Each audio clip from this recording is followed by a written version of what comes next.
నమస్కారం. మను కథలకు స్వాగతం. ఇప్పుడు మనం ఎద్దనపూడి సులోచన రాణి గారి కీర్తి కిరీటాలు 12వ భాగంలోకి వెళ్తున్నామండి. ఇక కథలోకి వెళ్తున్నానండి. ఏమే స్వర్ణ, ఏం ఆలోచించావు? నేనేం చేయను పిన్ని. ఏం చేయనంటావేం? ఏదో ఒకటి చూడక రేపేగా జానకి పిల్లలు వచ్చేది. ఈ మంచం తీసేయకపోతే వాళ్ళు నిలబడే జాగా కూడా ఉండదు. ఆ కామేశ్వరరావు ఇంటికి వెళ్ళుండు. పెద్ద ఇల్లు, పిల్ల జల్లా లేరు. వాళ్ళకేం ఇబ్బంది ఉండదు. వాళ్ళు రావద్దని అంటుంటే ఎలా వెళ్ళను పిన్ని? అంటారే, అనరు మరి. వాళ్ళు తెలివిగల వాళ్ళయ్యే, ముందే జాగ్రత్త పడుతున్నారు. నేను తెలివి తక్కువ దాన్ని కాబట్టి నిన్ను నెత్తినెక్కించుకుని ఏడుస్తున్నాను. ఉండు పిన్ని, ఏదైనా మార్గం చూస్తాను. ఇంకెప్పుడు చూస్తావు? నేను చచ్చిన తర్వాతనా? అంత మాటనికి పిన్ని, ఒక కాగితం కలం ఇలా ఇవ్వు. ఎవరికి ఉత్తరం రాస్తావు? ఆ కిషోర్కా? ఆయన గారు జవాబు రాసేసరికి జానకి పుట్టబోయే పిల్ల పాకుతుంది కూడా. కిషోర్కి కాదు పిన్ని, దిక్కులేని వాళ్ళని చేర్చుకునే హాస్టల్ ఉంది. ప్రస్తుతానికి అక్కడ ఉండనిస్తారేమో చూస్తాను. పింతల్లి కాగితం కలం తెచ్చి మంచం మీద గిరాట కొట్టిపోయింది. స్వర్ణ లేచి కూర్చుని ఓపిక తెచ్చుకుని వ్రాయసాగింది. గౌరవనీయులైన కార్యదర్శి గారికి సువర్ణలత నమస్కరించి వ్రాయినది. నేను మీ హాస్టల్ విద్యార్థుల సహాయం కోసం ఒకసారి నృత్య ప్రదర్శన ఇచ్చాను. నేను మీకు గుర్తు ఉన్నానని ఆశిస్తున్నాను. ప్రస్తుతం నా పరిస్థితులు మారినాయి. అమ్మా నాన్న పోయారు. అనారోగ్యంతో ఉన్నాను. నన్ను అనాథగా భావించి మీ హాస్టల్లో చేర్పించుకోమని ప్రార్థిస్తున్నాను. మీరు నా ఈ ఉత్తరాన్ని... స్వర్ణ కళ్ళు బయర్లు కమ్మడంతో ఉత్తరం పూర్తి చేయలేక ఆపు చేసి పక్కన పడేసింది. దరిద్రుడికి ఆకలి ఎక్కువంటారు, ఇదే కాబోలు. లేచినప్పటి నుంచి కడుపులో పేగులు మెలితిరుగుతున్నట్టు ఎంత ఆకలి! పైకి చెప్పడానికి సిగ్గు అనిపిస్తోంది. స్వర్ణ కూర్చోలేకపోయింది. ఇంతలో వీధి వాకిలి చప్పుడయింది. ఎవరు? పిన్ని కూతురు వెళ్ళింది. పిన్ని, ఒక కప్పు కాఫీ ఇస్తావా? స్వర్ణ అడగలేక అడిగింది. కాఫీయా? నాకేం సంపదలు లేవు తల్లి, కూర్చుని తినడానికి. అసలే చేస్తుంటే 2 సార్లు కాఫీ ఎక్కడి నుంచి తెమ్మంటావు? పాలు లేవు. స్వర్ణ నీరసంగా మంచం మీద వాలింది. తల్లి ఎప్పుడు తనని తినమని ఎంత బతిమిలాడేది. పుస్తకం చదువుతూ వేడి వేడి కాఫీ అక్కడ పెడితే మర్చిపోయిన రోజులు ఎన్ని ఉన్నాయి. ఈ ఆకలేమిటి? కళ్ళ ముందు చీకట్లు ముసురుతున్నాయి. పోనీలే, వేడి నీళ్ళల్లో కాస్త పంచదార వేసేవు పిన్ని. పంచదార కలికంలో కూడా లేదమ్మా. స్వర్ణ పడుకుంది. ఒక్క నిమిషం, ఒక్క యుగంలా ఉంది. టైమే గడవదు. స్వర్ణ, ఎవరో పిలిచారు. మూసుకుపోతున్న కళ్ళని బలవంతంగా తెరిచింది. మంచం దగ్గర తేజ నిలబడి ఉన్నాడు. స్వర్ణ అతన్ని చూడగానే చప్పున లేచి కూర్చుంది. ఆ లేవడంతో కాలికి మంచం తగిలి ప్రాణం ఎగిరిపోయినంత బాధ కలిగింది. అయినా నవ్వుతూనే అతన్ని పలకరించింది. మీరా? ఎప్పుడు వచ్చారు?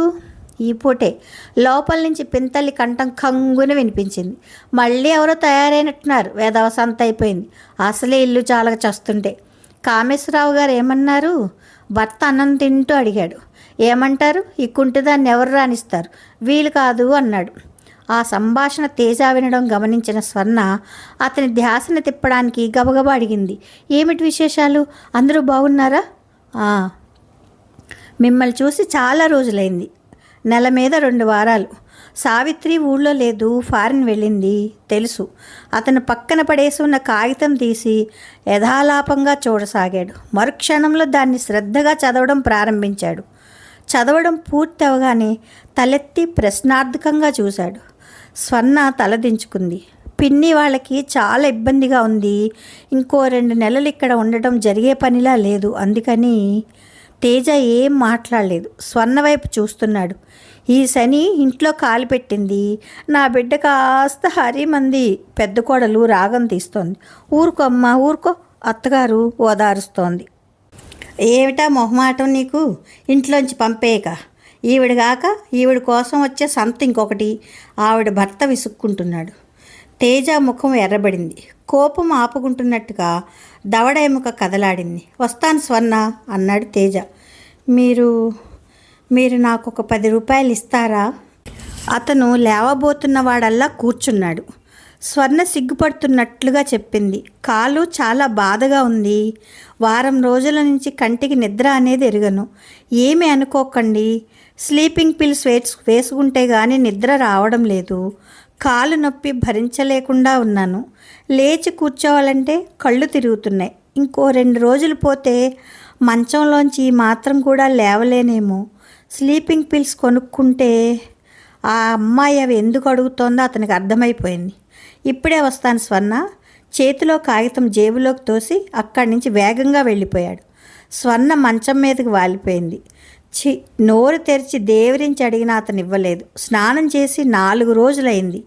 లేచి కూర్చునే ఓపిక లేదు. ఇలా క్షణక్షణం మృత్యువు దగ్గరికి దేగుతూ వెళ్ళే కంటే ఒక్కసారి చెంగునెగిరి గంతులేసి వెళ్ళినట్టుగా దాని కౌగిలిలో చేరుకుంటే ఎంత హాయి. అతనొక్క 10 రూపాయలు ఇచ్చి ఉంటే ఎంత బాగుండేది.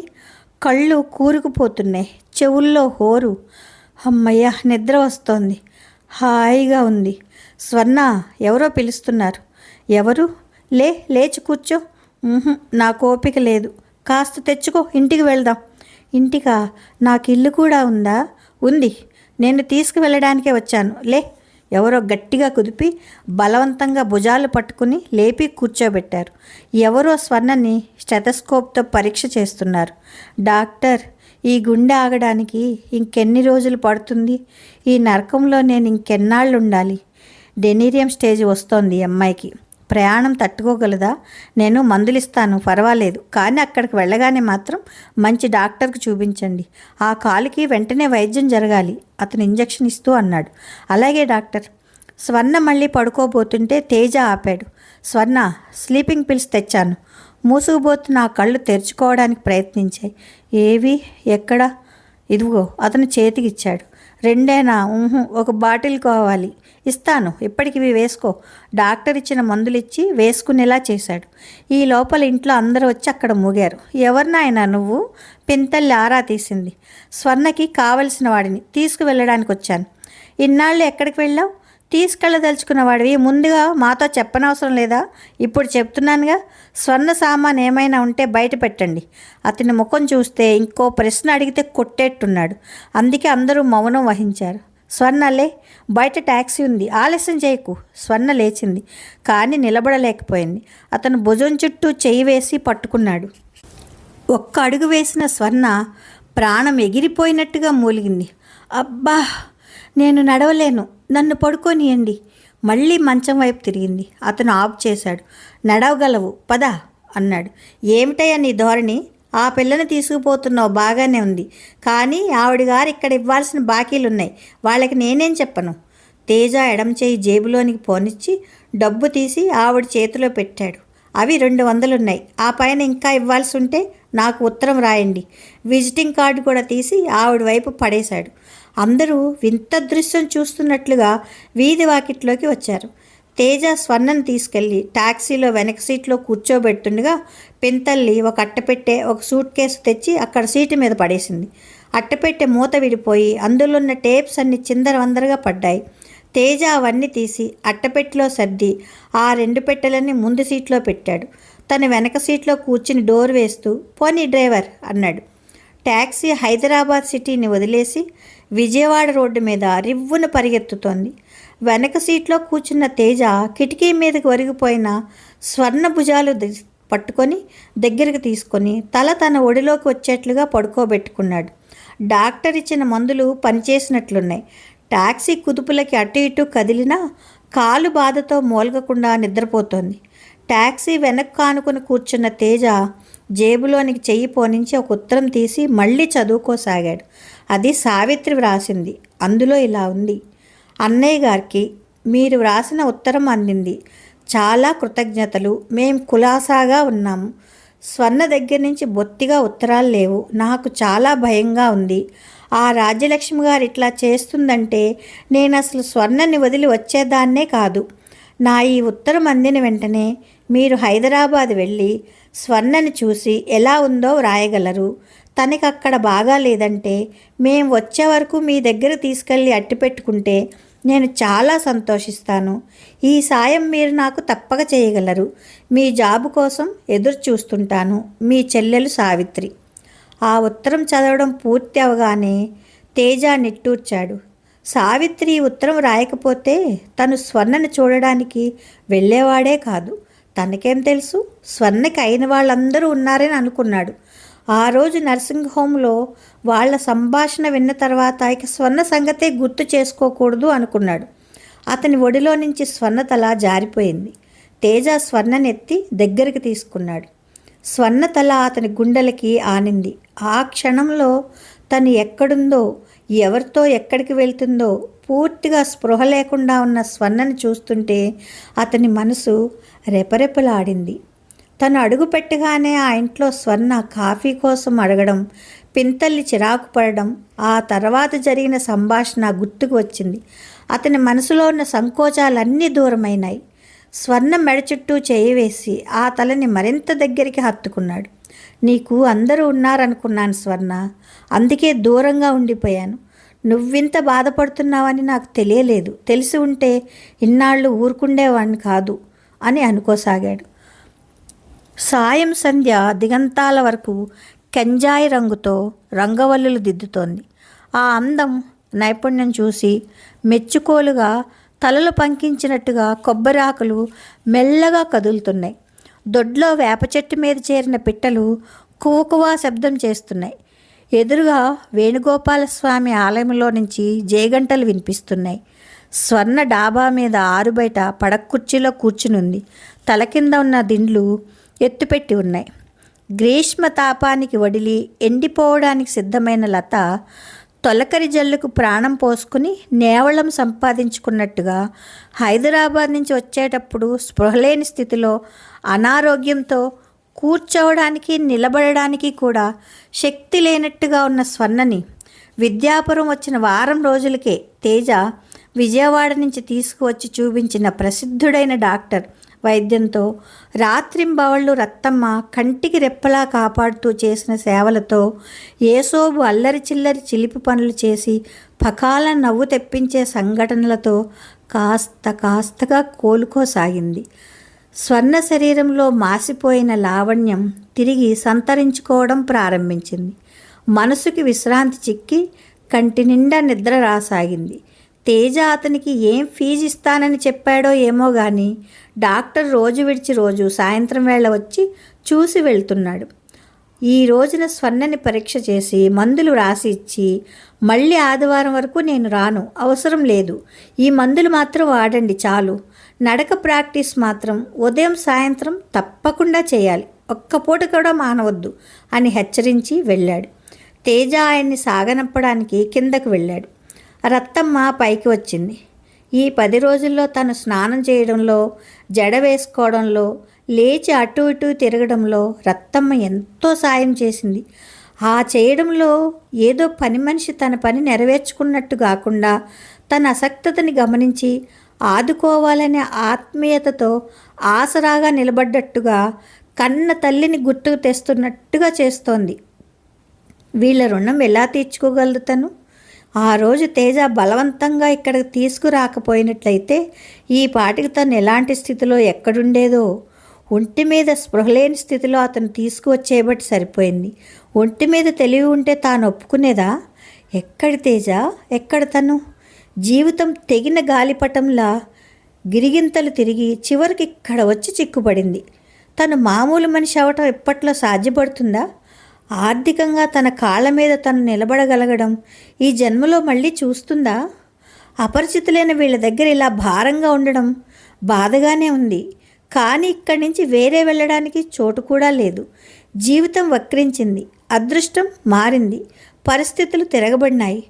తాను నిస్సహాయంగా చూడడం మినహా ఇంకేమీ చేయలేకపోతోంది. కనీసం ఈ ఆరోగ్యం అయినా త్వరగా చక్కబడితే. ఈ పూట మీకు అన్నంలోకి ఏం చేయమంటారమ్మా? రత్తమ్మ దగ్గరికి వస్తూ అడిగింది. డాక్టర్ అన్నీ తినవచ్చని చెప్పారు. నా కోసం ఇక ప్రత్యేకంగా ఏదీ చేయవద్దు. నువ్వేది చేస్తే అది తింటాను. నేను ఎలాగూ ఏదో ఒకటి చేయాలి కదమ్మా. ఆ చేసేదేదో మీకు ఇష్టమైనదే చేస్తే పోతుంది కదా. ఇంతలో తేజ కూడా పైకి వచ్చాడు. రత్తమ్మ, అమ్మాయి గారిని కాసేపు నడిపించు అన్నాడు. ఇప్పుడా? వద్దు వద్దు, రేపు నడుస్తాను అంది స్వర్ణ. కానీ నిలబడాలంటేనే ప్రాణం పోయినంత బాధగా ఉంది. రేపు ఎలాగూ నడవాలి, రోజు 2 పూట్ల తప్పక నడవాలని డాక్టర్ చెప్పలేదు. కాలు చాలా బాధగా ఉంది. ముందు కాస్త బాధ పెట్టినా క్రమంగా అదే తగ్గుతుందని అన్నారు. రత్తమ్మ, చేయి తీసుకో, కుర్చీలోంచి లేవది. రత్తమ్మ చేయి అందించింది. ఆ చేయి ఆసరా చేసుకుని స్వర్ణ తప్పనిసరిగా కుర్చీలోంచి లేచింది. 2 అడుగులు వేసిందో లేదో బాధతో గిలగిలలాడింది. రత్తమ్మ చేయి విసురుగా తోసేసి వెనక్కి కుర్చీ వైపు తిరిగింది. రత్తమ్మ, చేయి వదలకు అన్నాడు తేజ. రత్తమ్మ స్వర్ణ చేయి పట్టుకుని బలవంతంగా నడిపించబోయి స్వర్ణ గిలగిలలాడంతో భయపడి వదిలేసింది. పోన్లేండి అబ్బాయి గారు, అంత బాధగా ఉంటే ఎలా నడుస్తుంది? రేపు నడుస్తానంటుందిగా, ఈరోజు వదిలేయండి అంది జాలిగా చూస్తూ. అప్పటికే స్వర్ణ కుంటుకుంటూ కుర్చీ దగ్గరకు చేరుకుంది. దూరంగా ఉన్న తేజ చప్పున 2 అడుగులు ముందుకొచ్చి స్వర్ణ జబ్బ మీద గట్టిగా పట్టుకున్నాడు. స్వర్ణని కుర్చీలో కూర్చోనీయకుండా మళ్ళీ ఇటు తిప్పాడు. నడు స్వర్ణ నడిపిస్తూ అన్నాడు. అబ్బా, నేను నడవలేను. నడవగలవు. నా వల్ల కాదంటుంటే బాధతో గిలగిలలాడుతూ అంది. నువ్వు నడక ప్రాక్టీస్ చేయకపోతే శాశ్వతంగా ఆ కుర్చీలో అలాగే కూర్చోవాల్సి వస్తుందని డాక్టర్లు చెప్పలేదు కోపంగా అన్నాడు. ఈ బాధ కన్నా అదే నయం అనిపిస్తోంది. నడవకపోతే ఎలా? ఇప్పుడు నీకు అమ్మా నాన్న ఎవరూ లేరు. ఎల్లకాలం ఎవరు చూస్తారు నిన్ను? ఎన్నాళ్ళు నిన్ను నా దగ్గర ఉంచుకుంటాను? నీకు త్వరగా నయం అయిపోతే నువ్వు ఇక్కడి నుంచి వెళ్ళిపోవచ్చు. స్వర్ణ అతని వైపు వెర్రిదానిలా చూసింది. ఆ కళ్ళల్లో వేటగాడి బాణం సూటిగా వచ్చి గుండెల్లో దిగిన పక్షి గిలగిలలాడిన బాధ రెపరెపలాడింది. తేజ అదేమి గమనించినా లక్ష్య పెట్టనట్టుగా నడం చుట్టూ చేయి వేసి బలంగా పట్టుకుని బలవంతంగా నడిపిస్తూనే ఉన్నాడు. స్వర్ణ మళ్ళీ బాధ అని అనలేదు. పళ్ళు బిగబట్టి ప్రాణం పోతున్నట్టుగా అనిపిస్తున్నా ఆ బాధను ఓర్చుకుంది. ముఖం కమిలినట్లుగా అయింది. ఒంటి నిండా చెమటలు పట్టినాయి. అతని చేతులు విడిపించుకుంటూ, మీరు వదలండి, నేను నడుస్తాను అంది. తేజ వదిలేశాడు. అయ్యో, పడుతుందేమో. రత్తమ్మ చప్పున ముందుకు రాబోతుంటే తేజ వారించాడు. స్వర్ణ చెమటలు దిగజారుతుండగా మెల్లగా తప్పటడుగులు వేయడం నేర్చుకుంటున్న పసిపాపలా కుర్చీ దగ్గర నుంచి పెట్టగోడ దగ్గరికి, అక్కడి నుంచి మళ్ళీ కుర్చీ దగ్గరికి నడవసాగింది. ఇక చాలండి అబ్బాయి గారు, రేపు నడుస్తుందిగా అంది రత్తమ్మ. వద్దు రత్తమ్మ, నువ్వేమనకు, నాకేం బాధ లేదు. కుర్చీ దగ్గర నుంచి పెట్టగోడ వైపు మెల్లగా వస్తూ అంది. ఇక చాలే స్వర్ణ. అప్పటికే స్వర్ణ కళ్ళు తిరగడంతో బ్యాలెన్స్ తప్పి తూలి పడబోయింది. తేజ చప్పున చేయి చాచి పట్టుకున్నాడు. స్వర్ణ విడిపించుకోవడానికి ప్రయత్నిస్తూ, వద్దు, నా కాలు త్వరగా నయం కావాలి. ఎన్నాళ్ళని ఇక్కడుంటాను? కాస్త నడవగలిగానంటే వెళ్ళిపోవచ్చు అంది. స్వర్ణ ఆప్యాయంగా ఆర్తిగా ఉన్న ఆ పిలుపుతో స్వర్ణ అంతవరకు గొంతులో బలవంతంగా తొక్కిపట్టి ఉంచిన దుఃఖం ఒక్కసారిగా వరదలై పొంగింది. నేను ఆ రోజున సావిత్రితో తిరిగి వెళ్తూ ఏమన్నాను? ఈసారి వచ్చినప్పుడు మీకు విసుగు పుట్టే వరకు ఉంటానని అన్నాను. పైన తదాస్తు దేవతలు ఉంటారు సుమా అని మీరు అప్పుడే అన్నారు. నా హాస్యం ఇలా అపహాస్యం అవుతుందని అనుకోలేదు. తేజ 2 చేతులతో స్వర్ణని దగ్గరికి తీసుకున్నాడు.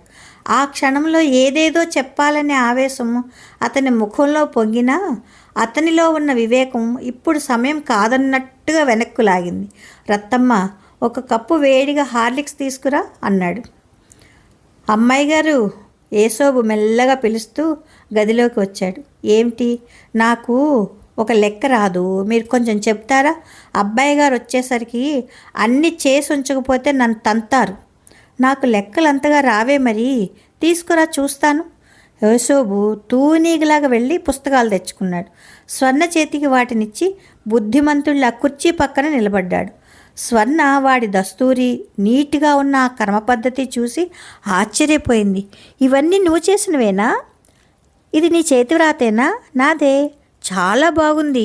నీ అల్లరి చూస్తే నీకింత చదువు వస్తుందని ఎవ్వరూ అనుకోరు. ఈ ఊళ్ళో టీచర్లు పిల్లలకి బాగా చదువు చెప్తున్నారన్నమాట. స్కూల్లోనా? అదేం కాదు, ఇదంతా మా అబ్బాయి గారు నేర్పిందే. నేను ఇంత బాగా వ్రాసానని మీరు అంటున్నారు, కానీ మా అబ్బాయి గారు ఎప్పుడూ అనరు. నేను ఇంకా బాగా వ్రాయాలిట, ఇంకా పెద్ద పెద్ద చదువులు చదవాలిట, సూటు బూటు వేసుకునే పెద్ద ఉద్యోగం చేయాలిట. అబ్బాయి గారు ఎందుకు చదువుకోలేదు మరి? నవ్వు ముఖంతో అడిగింది. చదువుకోవాలని ఉండేదిట, కానీ కుదరలేదట. అందుకని మా అబ్బాయి గారు చదువు కూడా నేనే చదివేయాలి. అమ్మాయి గారు ఏం చేస్తున్నారు, పడుకున్నారా అంటూ రత్తమ్మ అక్కడికి వచ్చింది. రత్తమ్మను చూడగానే యోసోబు కబుర్లు మానేసి 2 చేతులు కట్టుకుని పాఠం చెప్పించుకుంటున్న కుర్రాడిలా బుద్ధిమంతుడిలా నిలబడ్డాడు. ఏం రత్తమ్మ, స్వర్ణ ఏం కావాలన్నట్టు అడిగింది. ఒక చిన్న పని చేసి పెట్టండమ్మా. రత్తమ్మ చేతిలో బొత్తిగా ఉన్న ఉత్తరాల కట్ట స్వర్ణ చేతిలో పెట్టింది. ఇందులో కాశీ నుంచి తాతగారు వ్రాసిన ఉత్తరం కాస్త చూసి పెట్టండి. మా అమ్మాయి గారు తనకి ఆ ఉత్తరం పంపమని వ్రాశారు. అబ్బాయి గారు ఇందులో కలిపి ఆ డ్రాయర్లో పడేశారు. 2 రోజుల నుంచి అడుగుతుంటే తీసి ఇవ్వలేదు. కాస్త ఆగిరా, ఇప్పుడు కాదు, నేను లెక్కలు చెప్పించుకోవాలి. యేసోబు కోపంగా అన్నాడు. నువ్వు నోరు మూసుకో, నీతో ఎవరూ మాట్లాడలేదు. రత్తమ్మ కసిరింది. యేసోబు పెదవులు బిగించి నోరు మూసుకుని చూపించాడు. నువ్విలా నోరు మూసుకో చూద్దాం. పళ్ళు బయటపెట్టి చూపించి ఆవిడ ఎత్తుపళ్ళని వెక్కిరిస్తూ అన్నాడు. రత్తమ్మ చేయి ఎత్తింది. అడ్డగాడిద, సిగ్గులేని వెధవ, నీకు సిగ్గు చాలా ఉంది పాపం. రవికి లేకుండా నూతి దగ్గర స్నానం చేస్తావు కానీ. ఈ మాట వినగానే రత్తమ్మకి చాలా కోపం వచ్చేసింది. జ్యేష్ఠ వెధవ, వేలడంత లేవు అంటూ యేసోబుని పట్టుకుని కొట్టబోయింది. వాడి గదిలో నుంచి రివ్వున పరిగెత్తాడు. రత్తమ్మ వాడి వెంటబడింది. యేసోబుతో తగాదాకి దిగిందంటే రత్తమ్మకి ఏ సంగతి గుర్తుండదు. స్వర్ణ చిరునవ్వుతో ఉత్తరాలన్నీ చూడసాగింది. అన్నీ ఏవేవో తేజ వ్యాపారానికి సంబంధించినవే ఉన్నాయి. కొన్ని అతని వ్యక్తిగతమైనవి కూడా ఉన్నాయి. స్వర్ణ దృష్టి ఒక ఉత్తరం మీద నిలిచింది. అది గోపాలం తేజాకి రాసిన ఉత్తరం. అందులో తన కారు యాక్సిడెంటు, తల్లిదండ్రుల మరణం గురించిన ప్రసక్తి ఉండడంతో స్వర్ణ చదవకుండా ఉండలేకపోయింది. ఉత్తరం చదువుతున్న కొద్దీ మహారణ్యంలో కార్చిచ్చు మొదలైనట్లుగా మనసంతా ఒక అగ్నిజ్వాల ప్రారంభమైంది. స్వర్ణ ఇక జీవితంలో మున్ముందు ఎప్పుడు డాన్స్ చేయలేదు. తేజ, ఈ మనుష్యుల జీవితం ఎంత అల్పంరా. ఏ క్షణంలో భగవంతుడు జారవిడిచిన గాజు వస్తువుల్లా ఎప్పుడు పగిలిపోతాయో తెలియదు కదా. స్వర్ణ ఆ వాక్యాలని 1కి 10 సార్లు 100 సార్లు మరీ మరీ చదివింది. వాటిని అర్థం జీర్ణించుకుంటున్న కొద్దీ పిచ్చిదానిలా కాలివైపు చూసుకోసాగింది. తను ఎప్పటికీ డాన్స్ చేయలేదా? స్వర్ణ హృదయం పంజరంలో పక్షిలా గిలగిలలాడుతోంది. చెవుల నిండా కాలి అందల చప్పుడు గల్లు గల్లుమని శబ్దం చేస్తూ వెర్రెక్కిస్తున్నాయి. స్వర్ణ చూపులు భయవిహ్వలమైనాయి. ఏ ఆశ కొనవూపిరై తనని ఈ బాధల మధ్య బలవంతంగా బ్రతికిస్తోందో అది కూడా పుటుక్కుని తెగిపోయింది. స్వర్ణ కళ్ళ ముందు తెరలు తొలగిపోయినట్టుగా కిషోర్ ప్రవర్తనకి, ఆ నిర్లక్ష్యానికి అద్దంలో చూసినంత స్పష్టంగా కనిపిస్తోంది. ఇక ఎన్నడూ తను డాన్స్ చెయ్యలేదు. తన కాలి గజ్జలిక ఎప్పుడూ మోగనే మోగవు. పుట్టినరోజు నాడు కిషోర్ నలుగురు ముందు ఇచ్చిన వాగ్దానం అంటే వెన్ను చరిచి చెప్పినట్టుగా గుర్తుకు వచ్చింది. స్వర్ణ, నాట్యం చేయలేని నాడు నాకు ఇంట్రెస్ట్ ఉండదు. అతను అన్నమాట ఎంత నిజం. ఇన్నాళ్ళు తనని కిషోర్ ఎందుకు నిర్లక్ష్యపరుస్తున్నాడని బాధపడింది. ఈ ఒక్క మాట అతను సూటిగా చెప్పి ఉంటే ఎంత బాగుండేది. కిషోర్ తనని వదిలేశాడు. అతనికి పనికి రానని. తనతో అతనికేం పని? అందుకే కోమలిని వెంట తీసుకొని అంత నిశ్చింతగా వెళ్ళిపోయాడు. ఈ విషయం తెలియని తను అతని కోసం ఎంతగా ఎదురు చూస్తోంది, ఆరాటపడింది. వెర్రి దానిలో ఎన్నిసార్లు ఫోన్ చేసింది. కంటికి కనిపించలేదని, తనని ఆత్మీయంగా పలకరించలేదని ఎంత ఏడ్చింది. ఇన్నాళ్ళు ఎంత భ్రమలో బ్రతికింది తను. అతను వచ్చే లోపల ఆరోగ్యం చక్కబడాలని, అతను వచ్చిన తర్వాత ఎప్పటిలా డాన్స్ ప్రోగ్రామ్స్ ఇవ్వాలని, డబ్బు సంపాదించాలని, అప్పులు తీర్చాలని ఎన్ని అనుకుంది. నిజం తెలియని తను పగటి కలల్లో బ్రతికింది. స్వర్ణ ఆ ఉత్తరం తీసి దిండి కింద పెట్టింది. ఇప్పుడేం చేయడం? తను ఎలా బ్రతకడం? డాన్స్ మినహా తనకేం వచ్చు? ఈ అవిటి జీవితం ముందుకు సాగడానికి ఆధారమేది? స్వర్ణకి ఏడుపు కూడా రావడం లేదు. శిలా ప్రతిమలా కూర్చుండిపోయింది. చాలాసేపు అయిన తర్వాత రత్తమ్మ, అమ్మాయి గారు ఉత్తరం దొరికిందా అంటూ వచ్చింది. స్వర్ణ నిశ్శబ్దంగా ఉత్తరాల కట్ట తీసి రత్తమ్మకిచ్చింది. కనిపించలేదా? నేను చూడలేదు రత్తమ్మ, నాకు ఓపిక లేదు నీరసంగా అంది. అయ్యో అలా ఉన్నారేం? తలనొప్పిగా ఉందా? మళ్ళీ జ్వరం వచ్చిందా ఏమిటి? థర్మామీటర్ తీసుకురానా? రత్తమ్మ వెళ్ళిపోయింది. సాయంత్రం అయింది. ఏదో పని మీద ఆ గదిలోకి వచ్చిన రత్తమ్మ గది చీకటిగా ఉండడం చూసి లైట్ వేసింది. స్వర్ణ ఇంకా అలాగే కూర్చుని ఉండడం చూసి పడుకోపోయారా కాసేపు అంది. స్వర్ణ మాట్లాడలేదు. రాత్రి 8 గంటలు అవుతుండగా రత్తమ్మ భోజనం పైకి తెచ్చింది. నాకు ఆకలిగా లేదు రత్తమ్మ, నేను తినను, తీసుకువెళ్ళు, నూతిలో నుంచి మాట్లాడుతున్నట్టుగా అంది. రత్తమ్మ కాసేపు బ్రతిమిలాడి స్వర్ణ అభిప్రాయం మార్పించలేక వెళ్ళిపోయింది. రత్తమ్మ వెళ్ళిన 5 నిమిషాలకే తేజ పైకి వచ్చాడు. మధ్యాహ్నం కాఫీ తాగలేదుట, ఈ పూట భోజనం చేయలేదుట. ఏమిటి స్వర్ణ, ఒంట్లో బాగాలేదా అని అడిగాడు. బాగానే ఉంది, మరి భోజనం ఎందుకు చేయలేదు? ఇష్టం లేకపోయింది. ఎందుకని అంటున్నాను. ఒక కఠోర సత్యం కళ్ళకు కట్టినట్లు తెలుస్తోంది. ఏమిటది? అతని కళ్ళు చురుకుగా అయినాయి. ఈ ప్రపంచంలో నేను ఒంటరిదాన్ని, నాకెవ్వరూ లేరు. ఆ యాక్సిడెంట్లో అమ్మా నాన్నలతో నేనెందుకు పోలేదో. తేజ మాట్లాడలేదు. క్షణంసేపు స్వర్ణముఖం వైపు రెప్పవాల్చకుండా చూశాడు. స్వర్ణముఖం మామూలుగా లేదు, సర్వస్వం కోల్పోయిన వ్యక్తిలా ఉంది. బహుశా తల్లి తండ్రి గుర్తుకు వచ్చి ఉండవచ్చు. తేజ అల్మైరా దగ్గరికి వెళ్ళి స్లీపింగ్ ట్యాబ్లెట్ తెచ్చి స్వర్ణ చేతిలో పెట్టాడు. ఏమిటిది? నిద్రమాత్ర.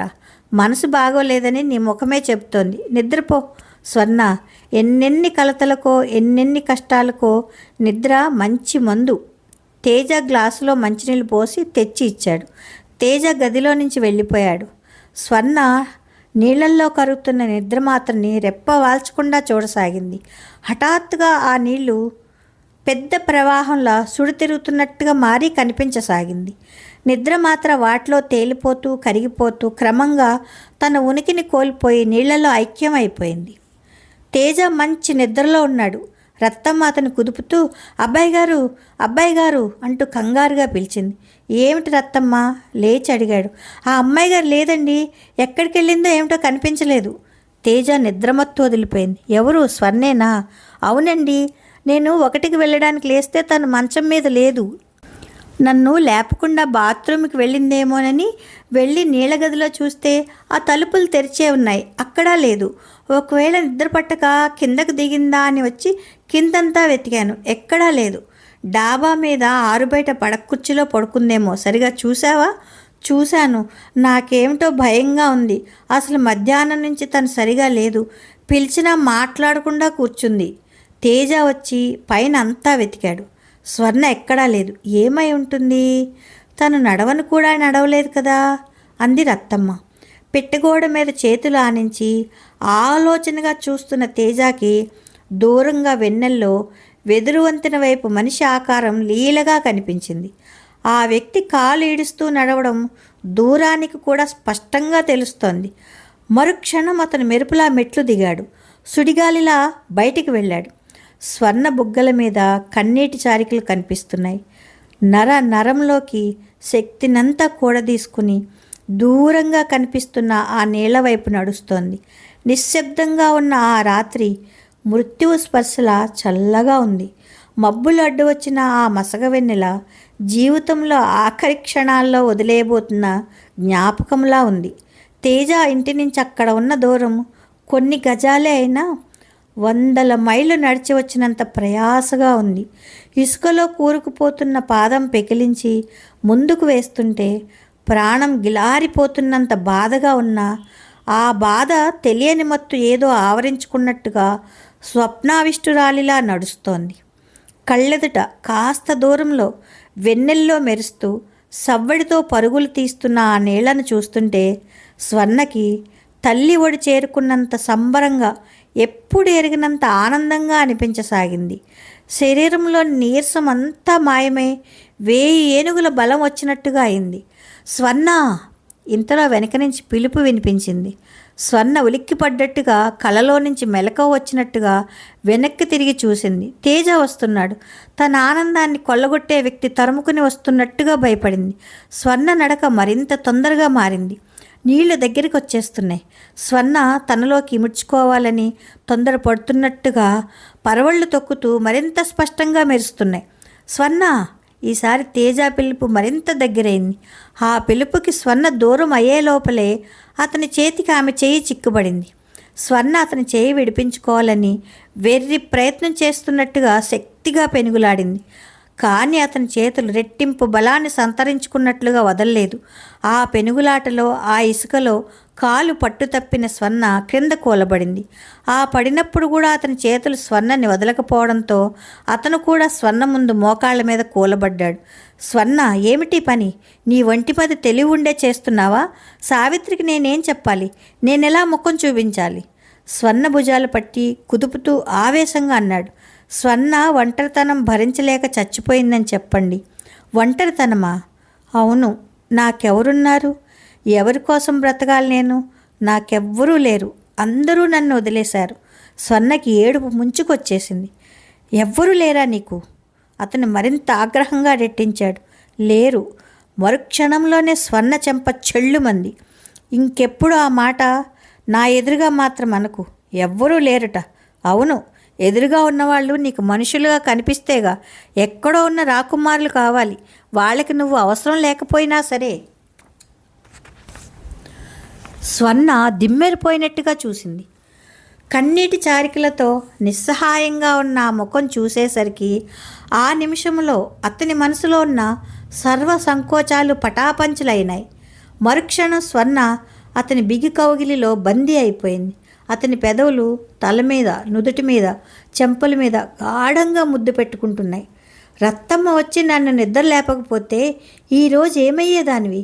నేనేమయ్యేవాడిని? నేను నిన్ను నా దగ్గరికి తీసుకొచ్చింది ఇందుకేనా? ఈ నీళ్ళకి అప్పగించడానికేనా? అతని స్పర్శ, అతని కంఠం, ఆ మాటలు పలికే తీరు స్వర్ణని అయోమయంగా చేసినాయి. అపరిచితుడుగా, ముభావంగా, మొహమాటంగా ఎప్పుడు కనిపించే తేజాకి ఆవేశంగా, అధికారంగా, అత్యంత చనువుగా ప్రవర్తిస్తున్న ఈ తేజాకి ఎక్కడా పోలిక లేదు. ఇతను పూర్తిగా కొత్తగా ఉన్నాడు. అతని చేతుల మధ్య పెనుగులాడే శక్తి హఠాత్తుగా తగ్గిపోయినా దీనంగా ఏడుపు ముంచుకొస్తున్న కంఠంతో అంది. మీకు పుణ్యం ఉంటుంది. నా మానాన నన్ను వెళ్ళనీయండి. ఇన్నాళ్ళు నా కాలు నయమవుతుందని, మీ రుణం ఎప్పటికైనా తీర్చుకోగలననే ఆశతో ఉన్నాను. అది జరగని పని ఇప్పుడు తెలిసింది. ఎవరు చెప్పారు నీకు? నాకు తెలిసింది. అందుకని ఆత్మహత్య చేసుకుంటావన్నమాట. జీవితాంతం ఈ అవిటి బ్రతుకుతో మీలాంటి పరాయి వాళ్ళ మీద ఆధారపడి అనాథలా బతికే కంటే ఇదే నయం. తేజ మెల్లగా స్వర్ణని వదిలేశాడు. సరే, నాకేం అభ్యంతరం లేదు. నేను పరాయివాడిని. నిన్ను ఆపే హక్కు నాకేం లేదుగా. కానీ నా కళ్ళెదుట మాత్రం ఇది జరగకూడదు, తెలిసిందా? మీ పిన్ని వాళ్ళ ఇంట్లో బాధపడుతున్న నిన్ను నా ఇంటికి తీసుకువచ్చాను. ఏ లోటు లేకుండా చూశాను. నా మంచితనం నీకు అవసరం లేకపోయినా కనీసం ఈ ఊళ్ళో నా మర్యాద గురించి అయినా ఆలోచించు. నువ్వు ఇలా చచ్చిపోతే ఇక్కడ నలుగురు ఏమనుకుంటారు? నేనేదో నీ మీద అత్యాచారం చేసి ఉంటానని, అది భరించలేక నువ్వు చచ్చిపోయావని అనుకోరా? ఈ ఊళ్ళో నేను మళ్ళీ తలెత్తుకోగలనా? నిన్ను తీసుకువచ్చినందుకు నాకు ఇదన్నమాట శిక్ష. సావిత్రి మాట మన్నించినందుకు ఇదేనా నాకు జరిగే శాస్తి? స్వర్ణ నిరుత్తరురాలైనట్టు వింటోంది. తేజ లేచాడు. లే, ఇంటికి పద. ఎక్కడికి వెళ్ళదలుచుకున్నావో చెప్పు. రేపే నిన్ను పంపించేస్తాను. అక్కడికి వెళ్ళి నీ ఇష్టం వచ్చినట్టుగా చేసుకో. నిన్ను ఆపేవాళ్ళు కానీ, అభ్యంతరం పెట్టేవాళ్ళు కానీ ఎవ్వరూ ఉండరు. అతను చేయి పట్టి లాగి లేపాడు. నేను నడవలేను. నా కాలు చాలా బాధగా ఉంది. ఇంత దూరం ఎలా నడిచి వచ్చావు? అప్పుడు తెలియలేదా? స్వర్ణ తలదించుకుంది. అప్పటికే రత్తమ్మ, ఏసోబు అక్కడికి వచ్చారు. రత్తమ్మ, ఈ అమ్మాయికి నిద్రలో నడిచే అలవాటు ఉందిట. తను ఇక్కడికి వచ్చినట్టే తెలియదు. నేను రాకపోయినట్లయితే సరాసరి ఆ నీళ్ళల్లోకి నడిచిపోయేదే అన్నాడు. అయ్యయ్యో, ఆ సంగతి మాట మాత్రమే నాతో ఎప్పుడు అనలేదేం తల్లి. ఈరోజు ఎంత గండం తప్పిందో చూసావా? పద, ఇంటికి వెళ్దాం. భుజాల చుట్టూ చేయి వేసి పొదివి పట్టుకుంటూ అంది. రత్తమ్మ, ఏసోబుల సాయంతో స్వర్ణ ఇంటికి తిరిగి వచ్చింది. కాలు బాధ బిగపట్టుకుని బలవంతంగా మెట్లు ఎక్కడానికి ప్రయత్నిస్తున్న స్వర్ణను చూసిన తేజ, రత్తమ్మ ఆగు, నువ్వు తప్పుకో అన్నాడు. రత్తమ్మ తొలగి నిలబడింది. తేజ స్వర్ణ దగ్గరికి వచ్చి నడుం చుట్టూ చేయి వేసి చేతుల మధ్య ఎత్తి పైకి తీసుకువచ్చి మంచం మీద దించాడు. స్వర్ణ మహాయుద్ధంలో ప్రాణానికి తెగించి పోరాడి చిత్తుగా ఓడిపోయిన వ్యక్తిలా చేతుల మధ్య తలదించుకుని కూర్చుంది. అనవసరమైన ఆలోచనలు మాని హాయిగా పడుకో. నువ్వు ఇక్కడి నుంచి వెళ్ళే వరకు నా పడక వరండాలో ఉయ్యాల బల్ల మీదనే ఉంటుంది. స్వర్ణ మంచం మీద దిల్లు సరిచేస్తున్న తేజ వాటి కింద ఉత్తరం ఒకటి కనిపించింది. అది గోపాలం తనకి వ్రాసిన ఉత్తరం. అది చూడగానే నిశ్చేష్టుడయ్యాడు. ఇది ఇక్కడికి ఎలా వచ్చింది? స్వర్ణ తలెత్తి చూసింది. క్షణం సేపు ఇద్దరి కళ్ళు కలుసుకున్నాయి. క్షమించండి, పరాయి వాళ్ళ ఉత్తరాలు చదవడం తప్పేనని తెలుసు, కానీ ఆ ఉత్తరంలో నా సంగతి ఉంటేను. స్వర్ణ మధ్యాహ్నం రత్తమ్మ దానిని తెచ్చిన వైనం చెప్పింది. తేజ ఆ ఉత్తరం జేబులో పెట్టుకున్నాడు. పాపం గోపాలం తన ఉత్తరం ఇంత పని చేస్తుందని కలలో కూడా ఊహించుండడు. తేజ వెళ్ళి గ్లాస్తో నీళ్లు, స్లీపింగ్ పిల్ ట్యాబ్లెట్ తీసుకొచ్చి ఇచ్చాడు. నేను బతకడం మీ రుణం పెంచడమే అవుతుంది. మీరు నన్ను ఎక్కడికైనా వెళ్ళమంటున్నారు. ఎక్కడికి వెళ్ళను నేను? ఎవరు రాణిస్తారు నన్ను? స్వర్ణ, ఈ నిద్ర మాత్రలు వేసుకొని పడుకో, రేపు మాట్లాడుకుందాం. అతని కంఠం ఎంతో మార్ధవంగా ఉంది. నా బాధ మీకు తెలియడం లేదు. ముందు మందు వేసుకో. స్వర్ణ మాత్రలు మింగింది, నీళ్లు తాగింది. అతను గ్లాస్ తీసుకుని వెళ్ళబోయాడు. నేను ఎన్నాళ్ళని ఇలా ఉండను? నాకు డాన్స్ తప్ప ఇంకేమీ రాదు. నేను ఇంకేమీ పని చేయలేను. అతను చర్రుమన్నట్టుగా వెనక్కి తిరిగాడు. ఇలా ఉంటే నాకు రుణపడిపోతావనేగా నీ భయం? నువ్వు నిజంగా అంత రుణపడకుండా ఉండాలంటే ఒక మార్గం ఉంది. చెప్పండి, ఏమిటది? ఆశగా అడిగింది. నన్ను పెళ్లి చేసుకో, అప్పుడు ఈ రుణాల ప్రసక్తే ఉండదు. నీకు మా ఇంట్లో ఉండే హక్కు, నా చేత అన్నీ చేయించుకునే అధికారం వస్తాయి. నాకు ఈ ఊళ్ళో వాళ్ళతో అపనిందలు తప్పుతాయి. స్వర్ణ కళ్ళు పెద్దవి చేసి చూడసాగింది. తేజ దగ్గరికి వచ్చాడు. స్వర్ణని భుజాలు పట్టి బలవంతంగా వెనక్కి వాల్చి పడుకోబెట్టాడు. కాళ్ల వైపు ఉన్న దుప్పటి తీసి నడుం వరకు కప్పాడు. అంత మాట అనే సాహసం నాకు ఎలా వచ్చిందా అని ఆలోచిస్తున్నావా? నీ పరిస్థితులే దానికి కారణం అనుకో. అతను పెద్ద లైట్ తీసేసి చిన్న లైట్ వేసి వెళ్ళిపోయాడు. మంచం మీద పడుకున్న స్వర్ణ కళ్ళు టేబుల్ మీద ఎదురుగా ఉన్న తేజ చిన్ననాటి ఫోటో మీద నిలిచినాయి. స్వర్ణ తదేకంగా దాన్నే చూడసాగింది. 12వ భాగం సమాప్తం. ఈ కథ మీకు నచ్చితే లైక్ చేయండి, షేర్ చేయండి, కామెంట్ చేయండి. నా ఈ నవల విన్న వాళ్ళందరూ నాకు సబ్స్క్రైబ్ చేయాలి ప్లీజ్. ఇది నా కండిషన్ అనుకోండి, లేకపోతే నా రిక్వెస్ట్ అనుకోండి, ఏదైనా సరే. కొత్త వాళ్ళు ఎవరైనా సరే నా కథ వింటూ ఉంటే కనుక, ఈ నవల వింటూ ఉంటే నాకు సబ్స్క్రైబ్ చేయాలి. ఓకేనా? మీకు ఇంకా మంచి మంచి నవల్స్ వినిపిస్తాను. ఓకేనా? Thank you. ఉంటానండి. ప్రేమతో మీ మను.